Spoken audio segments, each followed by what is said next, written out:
فوجی T V کے معزز دوستوں، دہشت گردوں، ان کے سہولتکاروں اور سلیپر سیلز کے خلاف کراچی سے خیبر تک پاک فوج کے تابڑ توڑ آپریشن جاری ہیں۔ بلوچستان میں دہشت گردی کی حالیہ وارداتوں کے بعد ان کارروائیوں میں مزید تیزی آ گئی ہے۔ ایک طرف بلوچستان کے چپے چپے پر آپریشن اور چھاپہ مار کارروائیاں کی جا رہی ہیں، تو وہیں دوسری جانب خیبر پختونخوا اور قبائلی اضلاع میں بھی آپریشن جاری ہیں۔ گزشتہ روز یعنی 22 فروری 2022 بروز منگل ہماری افواج کو بہت ہی بڑی کامیابیاں حاصل ہوئی۔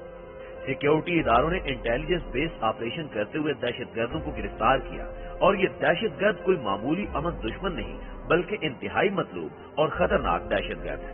پشاور سے کارروائی کے دوران ثانیہ APS، جی ہاں، 2014 میں اسکول کے معصوم اور پھول سے بچوں کو خون میں نہلانے والا دہشت گرد گرفتار کیا گیا ہے، جبکہ بلوچستان سے زیارت ریزیڈنسی پر حملے میں ملوث امن دشمنوں کو گردن سے دبوچ دیا گیا ہے۔ ان آپریشنز کی سب سے اہم اور خاص بات یہ ہے کہ ان دہشت گردوں کو زندہ گرفتار کیا گیا ہے، اور اب ان سے حاصل ہونے والی معلومات کی بنیاد پر ان کے پورے نیٹ ورک کو دبڑدوز کر کے رکھ دیا جائے گا۔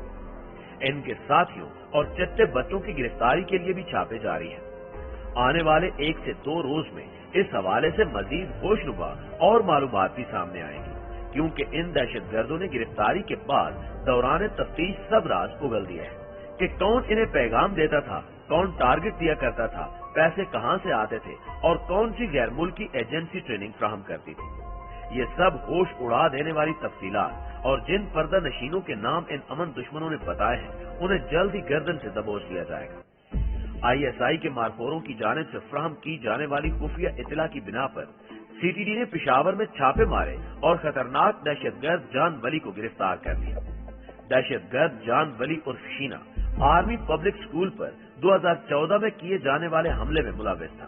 دہشت گرد جان ولی کی کافی عرصے سے تلاش تھی اور اس کی گرفتاری کے لیے ٹیمیں بھی تشکیل دی گئی تھی، لیکن یہ ہر بار سیکیورٹی فورسز کو چکمہ دے کر فرار ہو جاتا تھا۔ لیکن اس بار اتنی پکی معلومات تھی اور کارروائی بھی اس قدر خفیہ رکھی گئی کہ اطراف میں موجود اس دہشت گرد کے کارندوں کو کانوں کان خبر نہ ہو سکی، اور فورسز نے اسے دبوچ لیا۔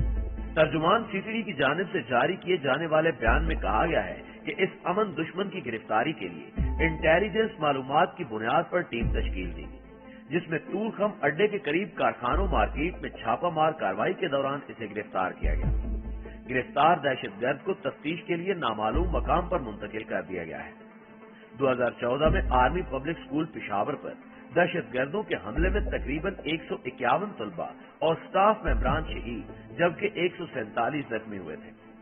حملے میں 7 خودکش بمباروں نے جائے وقوع پر خود کو دھماکے سے اڑا لیا تھا۔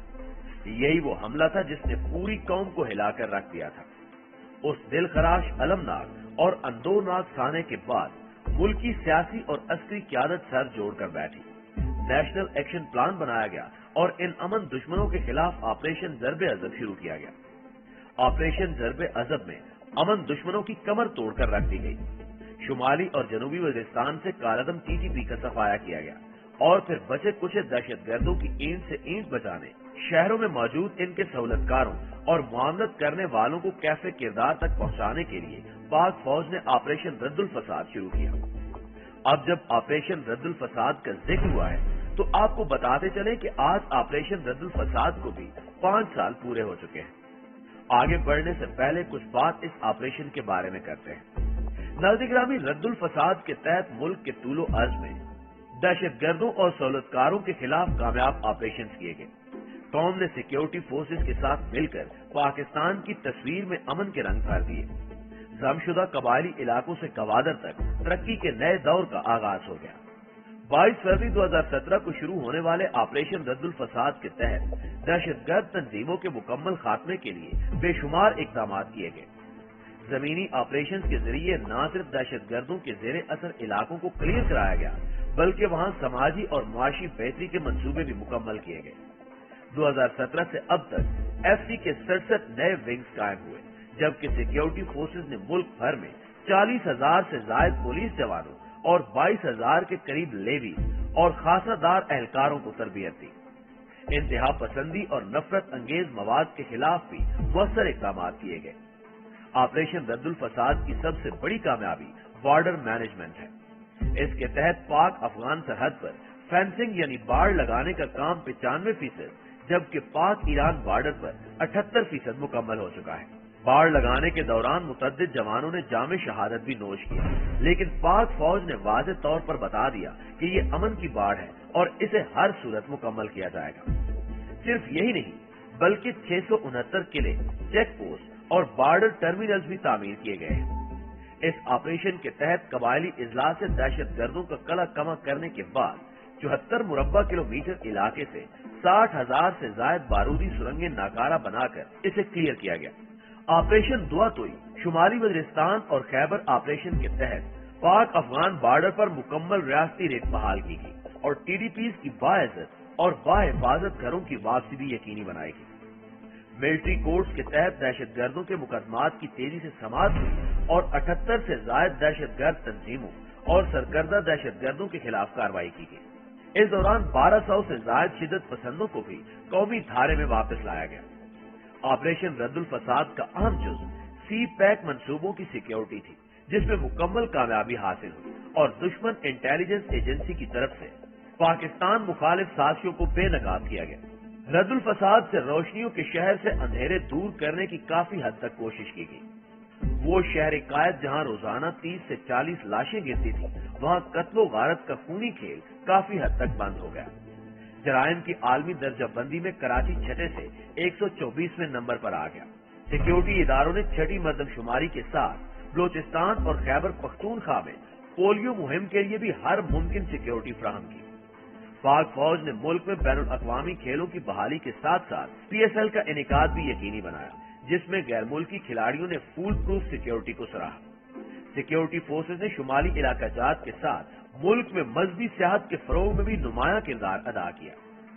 5 साल कबल जब ऑपरेशन रद्दुल फसाद का आगाज हुआ था, तो army chief general Qamar Javed Bajwa ने कहा था कि हर पाकिस्तानी ऑपरेशन रद्दुल फसाद का सिपाही है।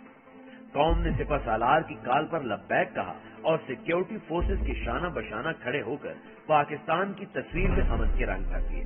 नाज़रीन ग्रामी, ये तो था ऑपरेशन रद्दुल फसाद। अब हम आते हैं CTD की जानिब से की जाने वाली दूसरी कार्रवाई की तरफ, जो बलोचिस्तान के इलाके हरनाई में की गई। यहाँ भी महकमा इंसदाद दहशतगर्दी को बड़ी कामयाबी हासिल हुई है। CTD ने बानिए पाकिस्तान कायद-ए-आज़म मोहम्मद अली जिन्ना की रिहाइश का ज़ियारत रेजिडेंसी पर हमले में मुलव्विस दहशतगर्द समेत 3 मुल्जिमान को गिरफ्तार कर लिया। CTD के मुताबिक दहशतगर्दों के कब्जे से असलहा और गोला बारूद बरामद किया गया। ये दहशतगर्द अब हसास तनसीबात पर हमले की मंसूबाबंदी कर रहे थे। CTD ने खुफिया इतला पर ऑपरेशन करके इन अमन दुश्मनों को गिरफ्तार कर लिया। हरनाई में ये जिस मुकाम पर रिहाइश पजीर थे, मकामी जराये के मुताबिक ये काफी अरसे से वहाँ रिहायशी आबादी के दरमियान घुल मिलकर रहते थे। CTD ने खुफिया इतला पर छापा मारकर इन्हें पकड़ा तो दौरान तफ्तीश एक अमन दुश्मन ने एतराफ किया कि वो 2013 में ज़ियारत रेजिडेंसी पर किए जाने वाले हमले में भी मुलव्विस था और इसके बाद से मुसलसल दहशतगर्दों की जानिब से सूबे का अमन तबाह करने के लिए की जाने वाली वारदातों में भी मुलव्विस है। 15 जून 2013 को दहशतगर्दों ने कायद-ए-आज़म रेजिडेंसी पर हमला किया था। उस हमले में सिक्योरिटी पर मामूर 4 गार्ड जान से हाथ धो बैठे थे और रेजिडेंसी की इमारत को भी अमन दुश्मनों ने जला डाला था, जिसके बाद अगस्त 2014 में इसकी दोबारा तामीर का काम मुकम्मल हुआ। जून 2015 में कोयटा में इंसदाद दहशतगर्दी अदालत ने ज़ियारत रेजिडेंसी हमला केस में बलोच अलहदगी पसंद रहनुमा नवाबजादा हरी ब्यार मरी समेत 33 मुल्जिमान पर फर्द जुर्म आयद की थी। नवाब हरी ब्यार मरी खुद तो लंदन में खुद साख्ता जिला वतनी काट रहा है और यहाँ मासूम बलोच नौजवानों को वरगलाकर इन्हें नाम निहाद हकूक की जंग में झोंक देता है। बलोचिस्तान के पढ़े लिखे नौजवानों को भी सोचना चाहिए कि वो अपनी जिंदगी बजाय ऐसे नौटंकी लीडरों के लिए जाया करें, कुछ तामीरी कामों की जानिब तवज्जो दें, क्योंकि ये नाम निहाद कौम परस्त या अलहदगी पसंद लीडर और इनकी औलादें खुद तो बैरून मुल्क अयाशी की जिंदगी गुजार रही हैं, जबकि आम बलोच नौजवान को अपने मकासद की तकमील के लिए बतौर ईंधन इस्तेमाल किया जा रहा है।